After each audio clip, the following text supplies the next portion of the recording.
पार्वती देवी एकट्याच आहे.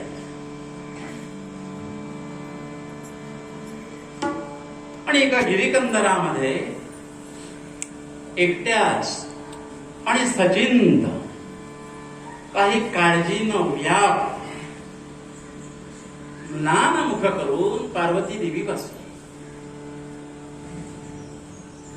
कार्तिकेय, गजानन, अन्य सगळे शिवगण काही खेळण्याच्या निमित्तानं, कामाच्या निमित्तानं सगळे आजूबाजूच्या परिसरामध्ये कुठं ना कुठं आहे. पार्वती देवी मात्र एकट्याच.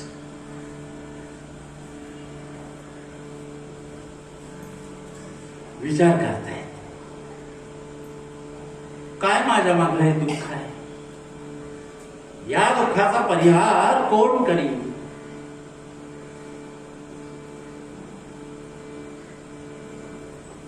तोंडातनं शब्द बाहेर पडत नाही.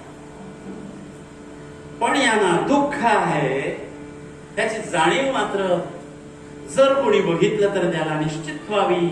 काय खुणा आहे दुःखाची? स्त्रियांच्या दुःखाची खुणा म्हणजे त्यांच्या डोळ्याला लागलेली धार. पार्वती देवींच्या डोळ्यातनं पाणी मात्र करते, अश्रुपात चालू आहे. किती वेळ झाला असेल कोणी. आणि इतक्या खेळण्याच्या निमित्तानं बाहेर गेलेले बाल गजानन, एक वय वर्ष 4-5 बालमूर्ती दुडू दुडू धावत आली. झटकन मागणं आली, चिमुकले हात आईच्या गळ्यामध्ये घातले. आईला कळलं. आईला सांगावं लागत नाही आपलं कुठचं लेकरू आहे. मुलाच्या स्पर्शावरनं आईला कळतं कोण आहे. मला सांगा, घरामध्ये लाडवाना डबा भरलेला असतो आणि त्याच्यातले 2 लाडू कमी झाले, आईला सांगावं लागतं का हे कुठच्या मुलानं खाल्ले. तिला बरोबर कळतं ना, हे अमक्यानं अमुक. स्पर्शानं कळलं. गजानन ते चिमुकले हात पकडले आणि त्या माऊलीनं झाड दिशी पाठांगुळी जे होते त्यांना आपल्या मांडीवरती घेतलं. आणि आता बाल गजाननाची मूर्ती त्या पार्वती देवींच्या मांडीवरती. काय झालं सांगा? गजाननांचं मुखकमल हे पार्वती देवींच्या मुखकमलाकडं सदृश्य झालं. आणि गजाननांच्या लक्षात आलं काय? आई रडते. आईच्या डोळ्यात पाणी. गजाननाने विचारलं, आई आई रडतेस का? पार्वती देवीने अश्रू लपवले हो. झाडदिशी पदर पुढे आणला, डोळे पुसले. नाही रे बाळा, कुठं कुठं रडते? आई खोटं बोलू नकोस, सांग का रडतेस? अरे बाळा कुठं रडते? कसले अश्रू? तुला काहीतरी वाटलं असेल, उन्हात ना आलायस ना खेळून, तुला वाटलं असेल. नाही, मला कसलंही दुःख नाही, मी रडत नाही. नयनात अश्रू दाटती, नयनात नयनात अश्रू दाटती, नयनात अश्रू दाटती, नयनात नयनात नयनात नयनात नयनात अश्रू दाटती. लहान मुख किती सांगते आई.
कसलं दुःख आहे? नाही रे, मला कसलं दुःख? अरे मला कसलं दुःख? आई खोटं बोलू नकोस. कसलं दुःख आहे सांग? अरे बाळा, मला कसलं दुःख असेल? काही स्त्रियांची दुःख दुसऱ्याला सांगण्यासारखी नसतात. ती मनात म्हणते तुला कसं सांगू? पण ते गजानन ते म्हणाले आई सांग कसलं दुःख आहे? तुला मी वचन दे, जे दुःख असेल ते मी दूर करेन. अरे पण बाळा, मला कसलं दुःख? मी कोण? देवाधिदेव महादेवांची पट्टराणी मी, मग मला कसलं दुःख? ते मला माहित नाही. तुला कसलं तरी दुःख आहे, तू रडतेस, मला सांग कसलं दुःख आहे? पार्वती देवी म्हणाल्या बाबा, आता एवढा हट्ट करतोयस, कुठंतरी वाचा फोडलीच पाहिजे दुःखाला, नाहीतर मग समाधान होत नाही, जळफळाट होतो. ती म्हणाली ठीक आहे, आता एवढं विचारतोस, करशील माझं दुःख दूर? हो. मग ऐक गजानना, मला सांग, तुझ्या वडिलांशी लग्न करून या घरामध्ये आधी कोण आलं? गजानन म्हणतायत मला काय? मी आले. मी आले रे, मी. पण गजानना काय सांग? आई मला तुझं दुःख सांगतेस ना? ती म्हणाली हो, दुःखच सांगते आई. अरे तुझ्या वडिलांशी पहिलं लग्न करून मी आले, पण म्हणतात ना काना मागणं आली आणि तिखट झाली, तसं झालं रे. अरे माझ्या नंतर काही काळानं आलेली ती तुझी कोण? अरे तुला जी अतिप्रिय, तुझे लाड करते, फिरायला नेते, तुम्हाला आवडते ना ती आई. पण कोण ती? जिच्या सहवासामध्ये तुझे वडील सदैव रममाण असतात, इतकंच आहे. अरे काय केलंय?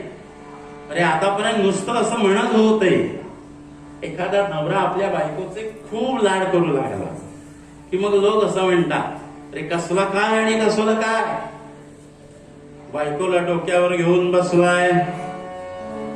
पण तुझ्या बाबांनी प्रत्यक्षात आणलं.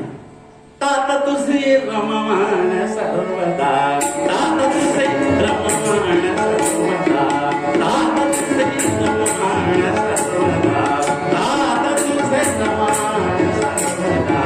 गंगा आई संगे, गंगा आई संगे, गंगा आई संगे, तात तुझे सर्वदा, तात तुझे.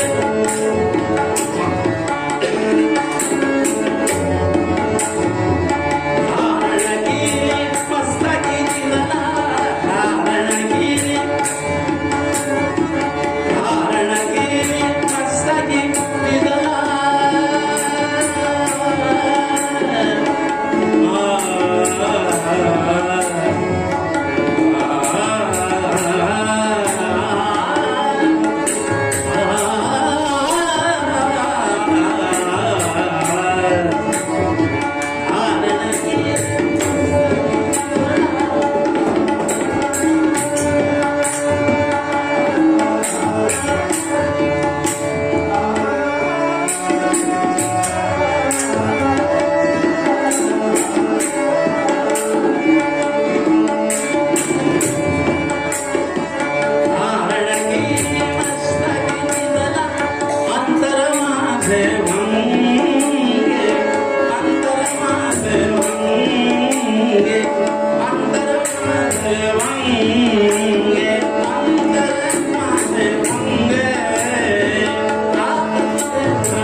गंगा आई. अरे अरे गंगा आई तर आमची खूप लाडाची. आमचे लाड करते, आम्हाला फिरायला नाही ते. हो, मी तेच म्हणतो, पण तेच माझं दुःख आहे. अरे ती आली आणि तुझे बाबा माझ्याकडे लक्ष नाही, मला काय हवं नको कधी विचारत नाही, कधी माझ्याशी बोलत नाही. गजानन मनात विचार करताय, म्हणजे माझ्या आईचं दुःख आहे, माझी गंगा आई, आणि ती तर बाबांच्या डोक्यावर बसली. म्हणजे आईचं दुःख कमी करणं, शब्द दिला दुःख नाहीस करी. याचा अर्थ असा आहे की बाबांच्या डोक्यावरनं गंगा आईनं खाली उतरलं पाहिजे. ती नाही उतरली तर बाबांनी तिला उतरवलं पाहिजे, आणि ते बाबांना जमलं नाही तर कुणीतरी तीर्थस्थ माणसाच्या करवी तिला खाली उतरवलं पाहिजे.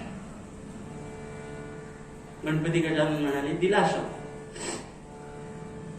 विघ्न विनाशम. वृंदावली काय? आपल्या भक्ताच्या बाबतीत असणार विघ्न नाहीस करणं. पण गंमत अशी आहे, एक विघ्न नाहीस करताना दुसरं विघ्न उत्पन्न करावं लागतं. म्हणून असं म्हणतात, आपण आरती म्हणतो सुख करता दुःख हरता, पण कधी कधी असं म्हटलं तरी बिघडत नाही हो. सुख हरता दुःख करता. असंच घडलं. काय झालं माहितीये? बोला बोली मग वरुण से, बोला बोली मग वरुण से, सांगे कधी अवर्षण से, सांगे कधी अवर्षण से, सोडुनी ब्रह्मगिरी शिखरासे, सोडुनी ब्रह्मगिरी शिखरासे, गौतम मुनी से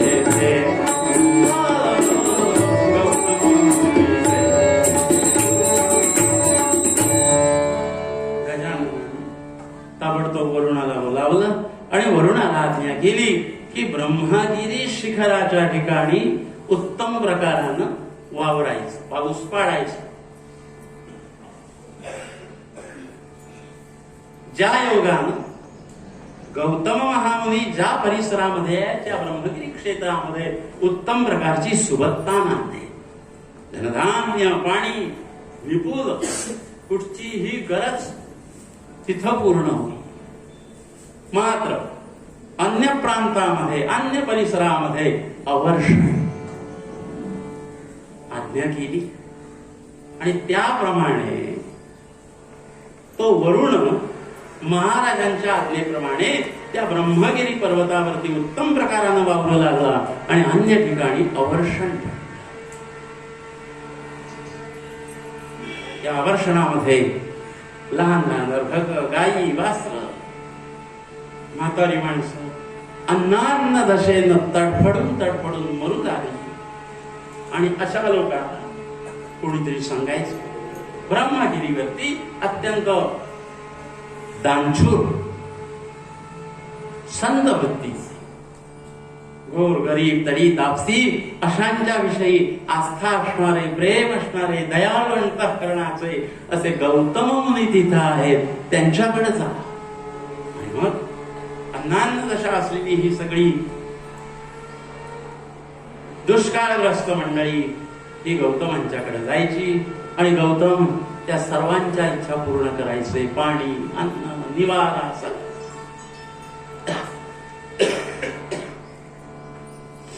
गंमत अशी झाली, एकदा पाण्यासाठी रांगा लागायच्या, प्रत्येकाला पाण्याची गरज होती. अशा अनेक रांगा लागलेल्या असताना त्या असंख्य स्त्रियांच्या समुदायामध्ये गौतमांची पत्नी अहल्या, ह्या अहल्येनं आपल्या काही शिष्यांना सांगितलं, जा आणि पाणी घेऊन या बरं. अनुष्ठानासाठी, आरोग्यासाठी, नित्यवेळी जो नैवेद्य वगैरे करायचा, स्वयंपाक करायचा, त्यासाठी पाणी पाहिजे, जा आणि पाणी घेऊन या. आता ज्या क्षेत्राचे मालक ते, त्या गौतमांचे शिष्य पाणी आणण्यासाठी आले तर त्या स्त्रियांनी अडवलं. मध्येच पाणी भरायचं नाही, नम्राप्रमाणे. त्याप्रमाणे त्यांना वेळ आला. 1 घटी झाली, 2 घटी झाली, 4 घट्या पूर्ण झाल्या, गेलेले आले नाहीत का म्हणून अहल्या देवी पाणवठ्यावरती आल्या आणि बघितलं तर ही गर्दी आहे. आपले शिष्य तसेच हातामध्ये माठ घेऊन उभे आहे. पुढे आली. अरे बाळांनो, उशीर का? अरे नैवेद्य व्हायचं आहे, चला. आणि त्यांच्या हातातील ते घडे घेऊन अहल्या देवी स्वतः विहिरीच्या काठावरती आल्या. आता एवढ्या मोठ्या अहल्या देवी आल्यानंतर त्यांना जागा दिली, पाणी भरलं, शिष्याने ते घडे घेतले आणि स्वस्थ आले. पण त्या जमलेल्या समुदायामध्ये त्या स्त्रियांच्या मनामध्ये मात्र असूया निर्माण झाली. त्या म्हणाल्या, बघा बघा तोरा, आमच्यावर उपकार करतात नाही. मालकीणबाई म्हणून पुढे आले. कोण स्वतःला समजतात कोण? एवढा तोरा मालकिणीचा? अरे नम्राप्रमाणे पाणी घ्यायला नको. आणि प्रत्येकीनं आपल्या नवऱ्याला सांगितलं, जे कोणी ऋषीमुनी होते सगळ्यांना सांगितलं की काहीही करा, पण या पाणवठ्यावर हे गौतम, त्यांची ती जाया इथं येता कामा, या क्षेत्रामध्ये ते राहता कामा नये, असं काही करा. स्त्री बुद्धी प्रलयन कथा, बायकांच्या बुद्धीनं जो वागला त्याचा प्रलय ठरलेला आहे. आणि त्या ऋषींनी आता काय बोलण्याची हिंमत नाही हो. बायको समोर कोणाची बोलण्याची हिंमत असते? त्यावेळी कशाला, आज कोणाची आहे? पटतंय का?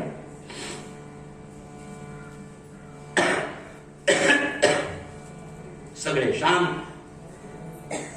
मग काय, सर्वांनी ठरवलं आता बाबा काहीतरी केलं पाहिजे. मनात कळतंय हो, गौतम हे दयाळू आहेत, त्यांचं नित्य नैवेद्य इत्यादी असतं, त्यासाठी बायकांना सांगण्याची हिंमत नाही. आणि त्यांनी अनुष्ठान मांडलं. कुणाचं? गजानन. आणि गजाननांची प्रार्थना केली की हे इथे राहता कामा नये. गजानन प्रगट झाले. अरे ही दुष्ट बुद्धी आहे, उपकार कर्त्यावरती अपकार करावा असं तुमचं वागणं आहे. याचे परिणाम भयंकर होतील. ते ऋषी मुनी म्हणाले, परिणाम काय होणार आम्हाला सगळं माहित आहे, पण आता या घडीला ते इथं राहता कामा नये, असं काही करा. गणपती गजानन म्हणाले, ठीक आहे, जशी जशी जशी बुद्धी कर्मानुसार. मग अशी बोललो, मती देणारा तोच मतीदम. पण त्यांना आपल्याला चांगली बुद्धी दिली पाहिजे, म्हणून आपण अनुष्ठान करायचं, म्हणून आपण भक्त व्हायचं. वाईट बुद्धी देण्यासाठी भक्त व्हायचंय का? यांच्याप्रमाणे झालं. गजानन म्हणाले, ठीक आहे, परिणाम भोगायला सज्ज. आणि त्याप्रमाणे एके दिवशी या दुष्काळग्रस्तांच्या अनेक तांड्यांच्या मधून अनेक अन्नासाठी पाण्यासाठी गौतमांच्याकडे चाललेले अशा अनेक तांड्यांच्या मधून एक मर्तुकडी गाय बरोबर घेतली. स्वतः एका ब्राह्मणाचं रूप घेतलं. गजाननांनी एका ब्राह्मणाचं रूप घेतलं, बरोबर एक मर्तुकडी गाय. जया नावाची दासी, तिला एका गायीचं रूप दिलं. कसं? म्हणजे फुंकली तरी मरून पडायची असाच. आणि ते त्या दुष्काळग्रस्तांच्या तांड्यामधून गौतमांच्याकडे आले. गौतमांनी स्वागत केलं. उठबस झाली. कोण कुठचे? आम्ही गणेश भटजी. नाव सांगितलं. हे बघा, आपलं नाव ऐकलं, आपण दानशूर आहात, दयाळू आहात, आमच्यासाठी नव्हे, पण ही गाय अन्नान्न दशेनं, पाणी नाही, अन्न नाही, मरून जाईल. गोहत्येचं पाप आम्हाला लागेल, ते लागू नये म्हणून आपल्याकडे आलोय, तेव्हा आम्हाला निवारा मिळावा. गौतम म्हणाले, हुशार. आणि गणेश भटजी गौतमांच्या आश्रमाच्या पलीकडच्या बाजूला एक छोटीशी कुटी तयार करून त्यामध्ये आपल्या त्या गायीला घेऊन राहून झाले. काही दिवस झाले. गौतमांचा विशेष असा होता, गौतम हे पहाटे उठल्यानंतर आरोगणाला जाताना काय करायचे? धान्य टाकत जायचं, पेरत जायचं, आणि माध्यान्हकाली आरोगण पूर्ण करून माघारी येताना धान्य कापत यायचं आणि मग त्या धान्यात सगळ्यांची शिदो. असा तपाचा प्रभाव.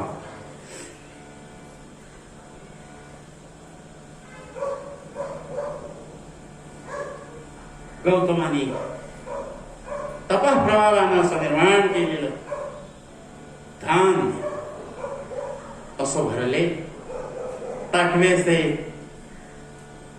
तेजपुंज असे ताटवे लोंबत होते. आणि गजानन भटजी त्याने आपल्या गाईला आज्ञा केली, तुझी भूमिका काय? या भरगच्च भरलेल्या धान्याच्या या शेतामध्ये जायचं आणि ते ताटवे, ती कणस त्याच्यात इतस्ततः नाचायचं, खायचं नाही. आणि मग अशा प्रकारे अनेकांच्या मुखी जाणारा दाणा पायदळी तुडविला जातोय. म्हणून गौतम तुला बघून प्रतिकार शस्त्र काही सोडत, जे सोडतील त्याचा स्पर्श झाल्यानंतर तिथल्या तिथं मरून पडायचं, भूमिका संप. त्याप्रमाणे ती दासी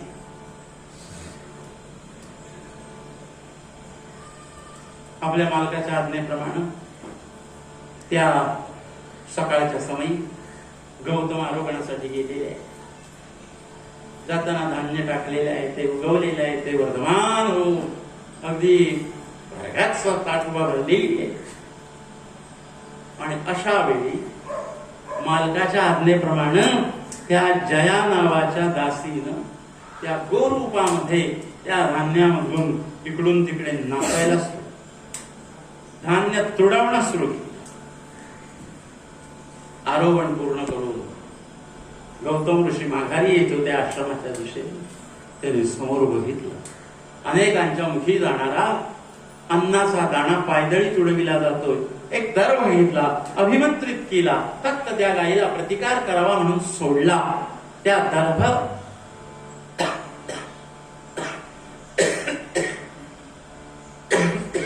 त्या दर्भाचा स्पर्श झाला मात्र, आणि ठरल्याप्रमाणे ती धाड दिशी कोसळली, तोंडात फेस टाकला, गत प्राण एकच आरडा झाला. आजूबाजूला असणारे सगळे कोण ऋषी मुनी जी मंडळी होती क्षेत्रस्थ सगळे जमा झाले. हो, गाय मेली, गाय मेली, गाय मेली. कुणी मारली? कुणी म्हणाले गौतमानी मारली. एकच अखंड तांडव. गौतमानी गाय मारली. कुणाची गाय? कुणीतरी सांगितलं गणेश भटजींची गाय. मग त्याच्यातला एक शहाणा जो गौतमांच्या अहितावर टपलेला ताबडतोब गणेश भटजींच्याकडे गेला आणि म्हणाला, तुमची गाय मेली. काय म्हणतोस? कोणी मारली? काय सांगू, या तोंडानं बोलवत नाही हो, पण गौतमानी मारली. गणेश भटजी म्हणाले, गौतमानी गाय मारली? मगाशी बोललो, सुख हरता दुःख करता. आणि एकच अखंड तांडव करत गणेश भटजी गायीच्या तिथं आले. गायीच्या शरीरावर हात फिरवताय आणि ओक्साबोक्षी रडू लागले. अरे अरे, हे हिंदू तपस्वी, हे ऋषीमुनी तप करतात, परब्रह्माचं ध्यान करतात, आणि इकडं गोहत्या. अरे गोहत्येसारखं पाप नाही, त्या गोहत्येला प्रायश्चित्त नाही. अरे अरे, एक उसासा टाकला.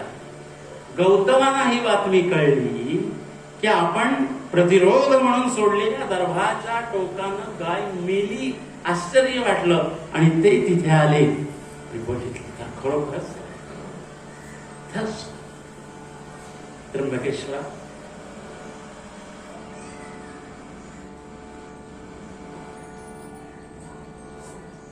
काय चित्र उभं केलंयस?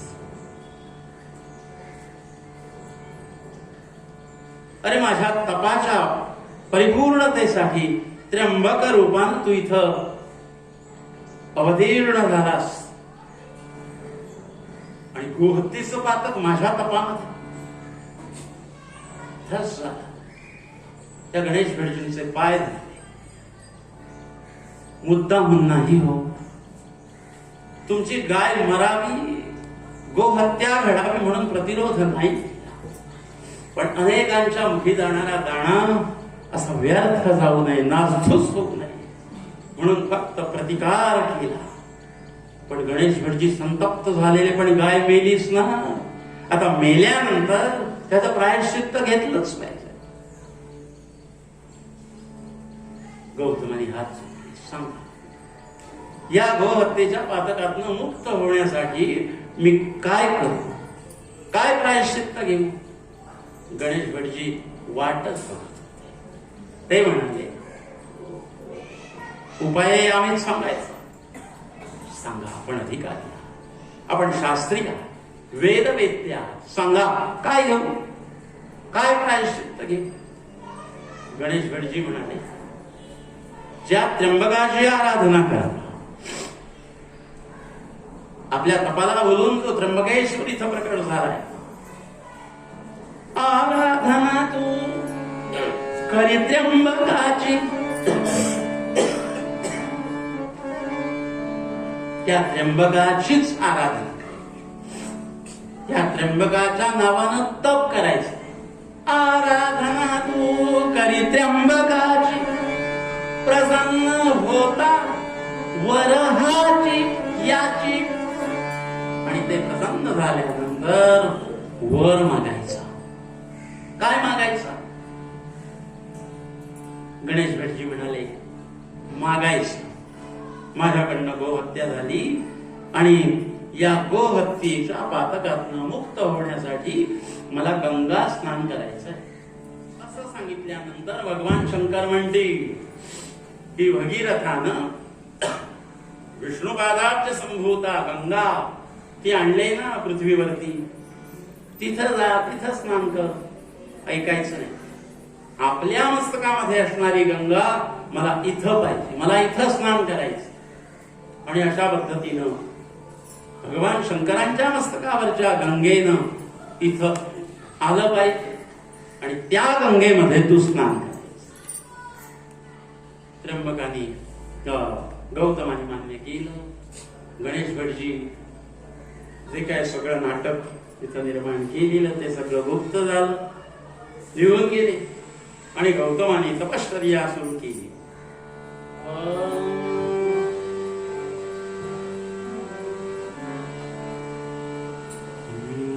तप उग्रते मग गौतमाने तप उग्रते, मग गौतमाने तप उग्रते, मग गौतमाने तप मग गौतमाने केली धरोनी दृढ ध्यास ध्याने, केली धरोनी दृढ ध्यास ध्याने,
तपाचरण सुरू झालं.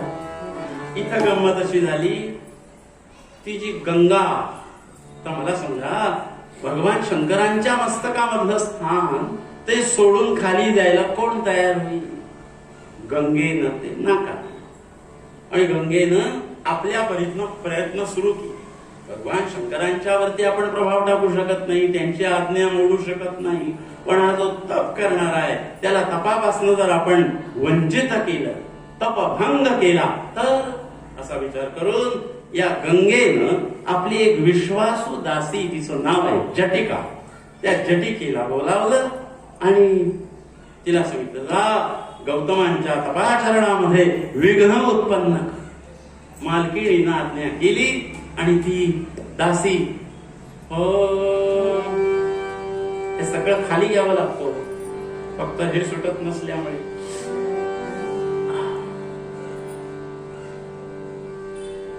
त्या जटिकेनं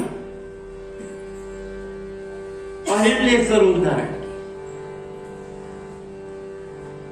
हो मुनी पत्नीचे, हो मुनी पत्नीचे रूप सदा गे, मुनी पत्नीचे, मुनी पत्नीचे, हो मुनी पत्नी, हो मुनी पत्नी, मुनी पत्नीचे रूप सदा गे, मुनी पत्नीचे,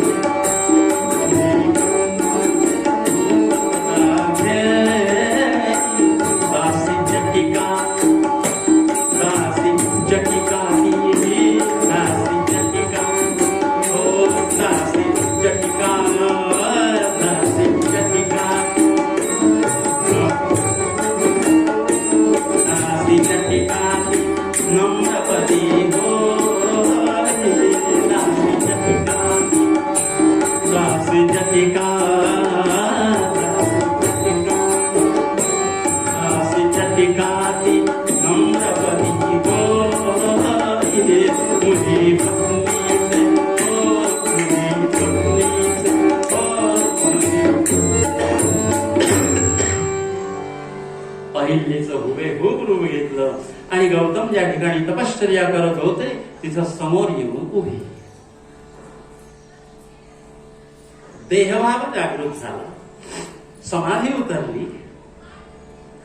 एक लक्षात घ्या, तप करण्याचा अर्थ वर्षानुवर्ष अन्नत्याग, जलत्याग असा शब्दशः अर्थ होतो तसं नाही. देहाला, मग तो यती असो, संन्यासी असो, मुनी असो, देहभाव म्हणून आहे. नाथांमधले मत्स्येंद्रनाथ योगानुष्ठान करायचे, पण कधी काळी, कधीतरी वर्षानं, 6 वर्षानं देहभाव जागृत व्हायचा. देह जगविण्यासाठी काहीतरी गरज, त्यावेळी जागृत झाले की मग ते भिक्षा मागायचं. तसं तपी असणारा पण कधीतरी देहभाव जागृत व्हायचा. अशा पद्धतीने एकदा गौतम जागृत झाले, डोळे उघडले तर समोर गौतमी अहिल्याच्या रूपामध्ये ती दासी जटिका, गंगेची दासी समोर होती. हात जोडून होती, नाम स्वामी काय सेवा तो, मी सेवेला आहे. गौतमाने विचार केला, माझ्या तपस्थलामध्ये पाऊल टाकण्याची हिंमत माझ्या गौतमीची नाही, माझ्या अहिल्याची नाही. कोण आहेस? हो मी अहिल्या. खोटं बोलतो. माझी अहिल्या माझ्या तपाच्या ठिकाणी विघ्न उत्पन्न करणारी नाहीच, येऊच शकत. खरं सांग, कोण आहेस? अहो मी अहिल्या. असं काय करत? काही महिने झाले आपण तपाचरण करता, मला ओळखलं नाही का? अहो मीच अहिल्या. खोटं बोलू नकोस. खरं सांग, कोण आहेस? न पेक्षा शाप देऊन लूट लागलेली कुत्री करीन. खरं सांग, कोण आहेस?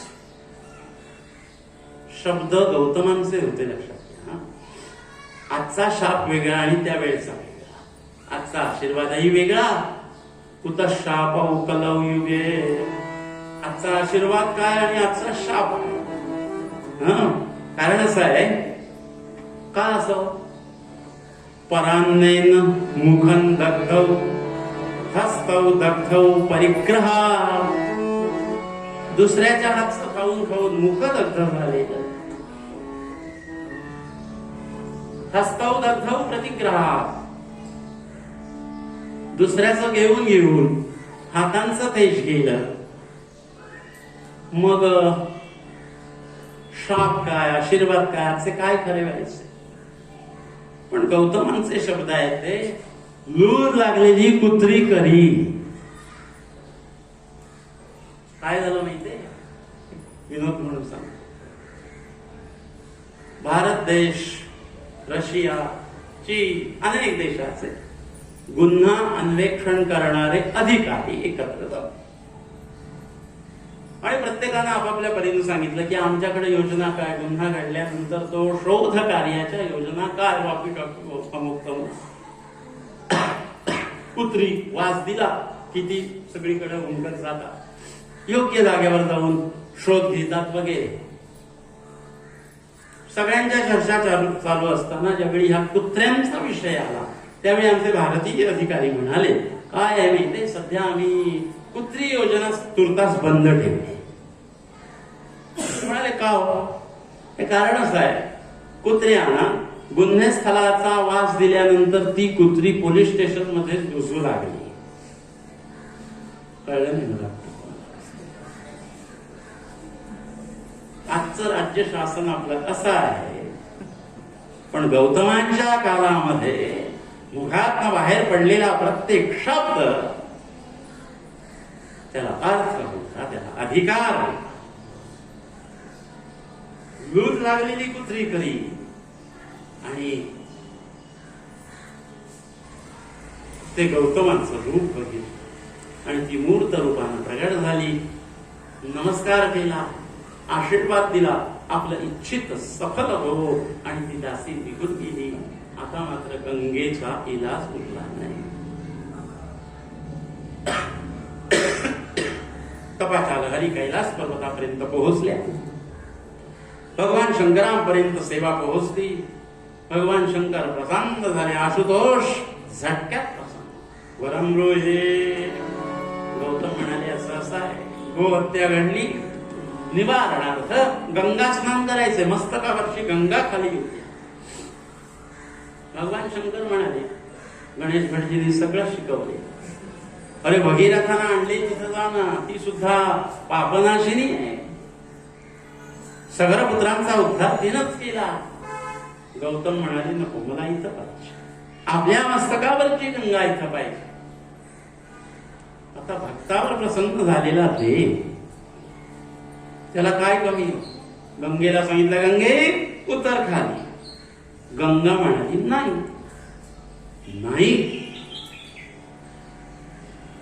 आपली भक्ताची इच्छा पूर्ण करू शकत नाही. हे ऐकल्यावर भगवान शंकर संतप्त झाले.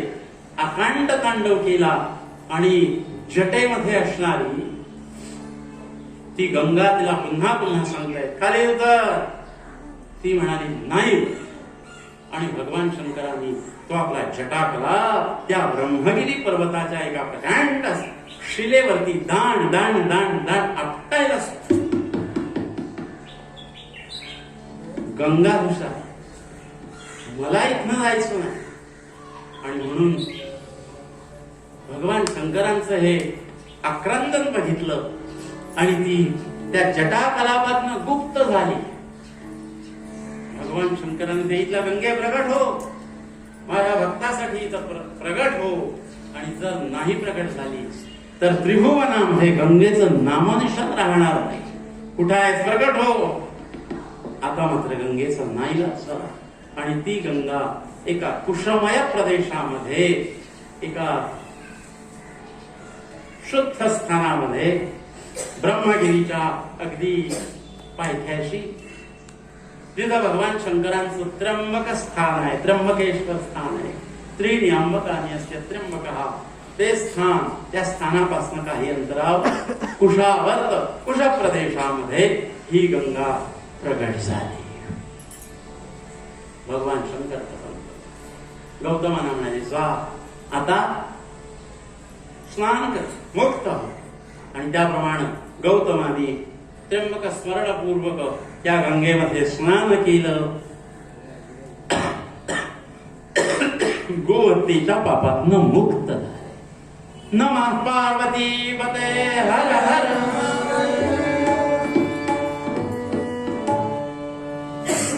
उर्वरित आयुष्य अखिल जनांच्या कल्याणासाठी गौतमाने घालवलं आणि शेवटी एकच ध्यास, एकच उद्देश जीवनाचा, जे जे जगी जगते तया माझे म्हणा करुणा करा सर्वात्मका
अखिल जनांच्या कल्याणासाठी गौतमाने आपलं सगळं आयुष्य घालवलं. मुद्दा असा आहे, आज अशा गौतमांच्या निमित्तानं प्रगट झालेली ही जी गंगा, तिचं नाव गौतमी गंगा म्हणून प्रसिद्ध झालं. गौतमांसाठी प्रगट झाली गौतमी गंगा, तीच गोदा. या गोदावरीच्या उगमापासनं समुद्राला जिथं मिळाली त्या मिलनस्थानापर्यंत किती डॅम झाले, कोणी बांधले, त्या सगळ्या सरकारी लोकांची नावं, अधिकारी, आमदार, खासदार, त्यांची नावं आपल्याला कळतील. पण गौतमी गंगा, गोदावरी गंगा कुणासाठी उत्पन्न झाली, कुणाच्या प्रखर तेजातनं उत्पन्न झाली, कुणाच्या साधनेतनं उत्पन्न झाली, हे कळण्यासाठी कथा, कीर्तन, प्रवचन हेच ऐकावं लागेल, पुराणच ऐकावं लागेल. ते राजकारणी लोकांच्या चर्चेतनं होणार नाही.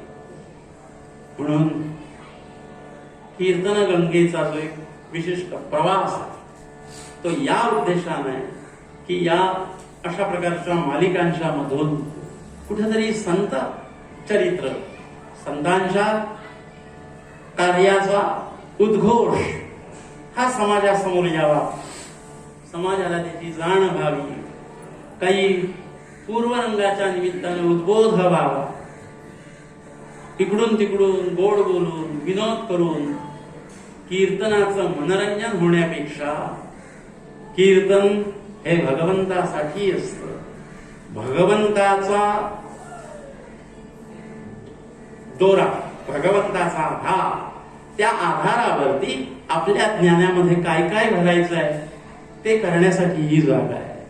माझी बुद्धी किती आहे, मला जगातलं जनरल नॉलेज किती कळतं हे मांडण्याची कीर्तन ही जागा नाही. अशा पद्धतीनं आज 5-6 दिवस जे सत्र चालू आहे कीर्तन गंगा या एकंदर सगळ्यांच्या माध्यमातून याचा उत्तम प्रकारानं उत्कर्ष व्हावा आणि अशाच प्रकारची ही सेवा जी इथं घडली, ही सेवा घडण्यामध्ये इथे असणारे कोकणकर बुवा, त्याचबरोबर इथले मंदिराचे ट्रस्ट अधिकारी लोक, इथला सगळा श्रोता, कारण कीर्तन हे केवळ आयोजक, केवळ कमिटीची मंडळी एवढ्यानं, केवळ साथीदारांना होत नाही.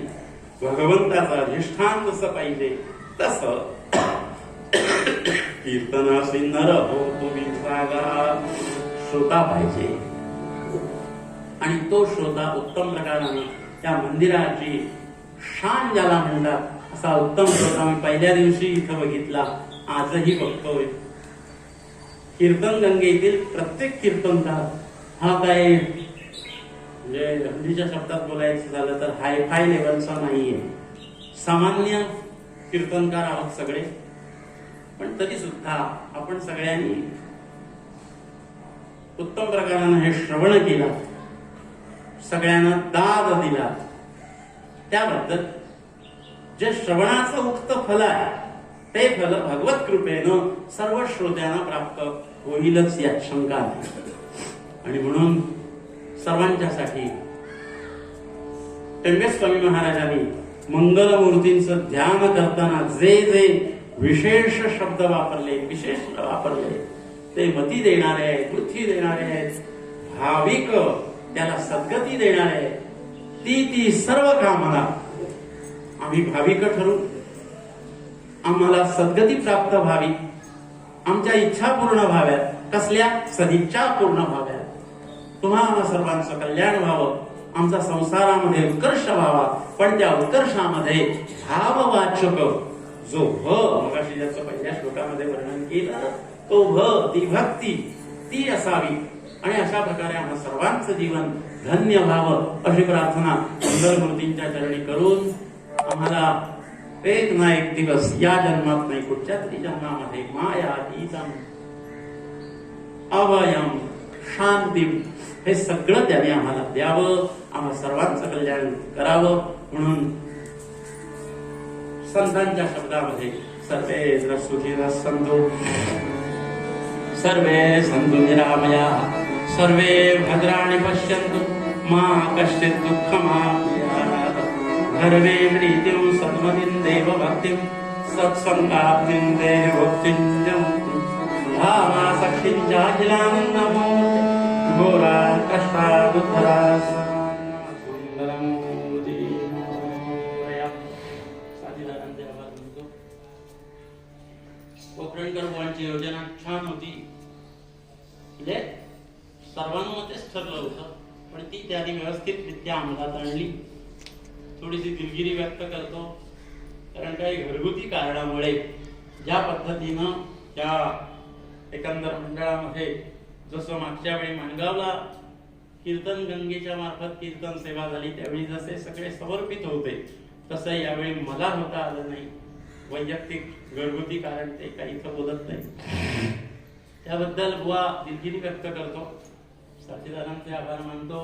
यावेळी एक वेगळा टप्पा असा, केवळ कीर्तनकार नाही, जे आपले नेहमीचे अनेक साथीदार आहेत अशा सगळ्यांना समाविष्ट करून यावं. आणि म्हणून प्रत्येक दिवशीचा साथीदार वेगळा, पेटीचा वेगळा, तबल्याचा वेगळा, अशा पद्धतीने योजना आली. आणि त्याप्रमाणे गणपती गजाननांच्या कृपाशीर्वादानं ती पूर्णत्वास दिली. मला वाटतं उद्या कीर्तन नाही, त्याऐवजी प्रवचन आहे.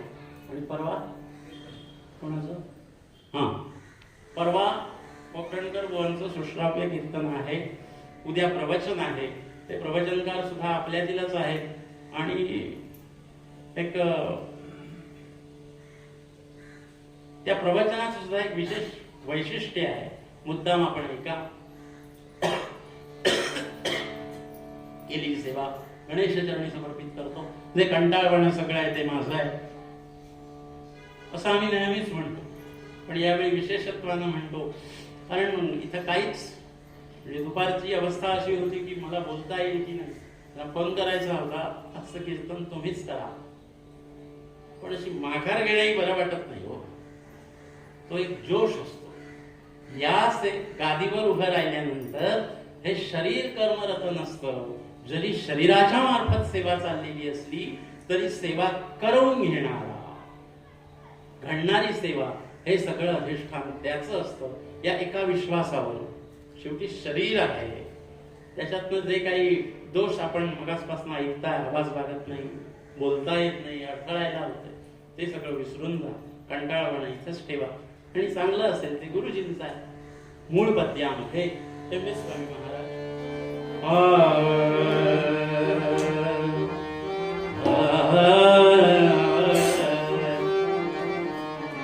मंगलमूर्ती भाविक सद्गतिं मतिलां ध्याये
पावनी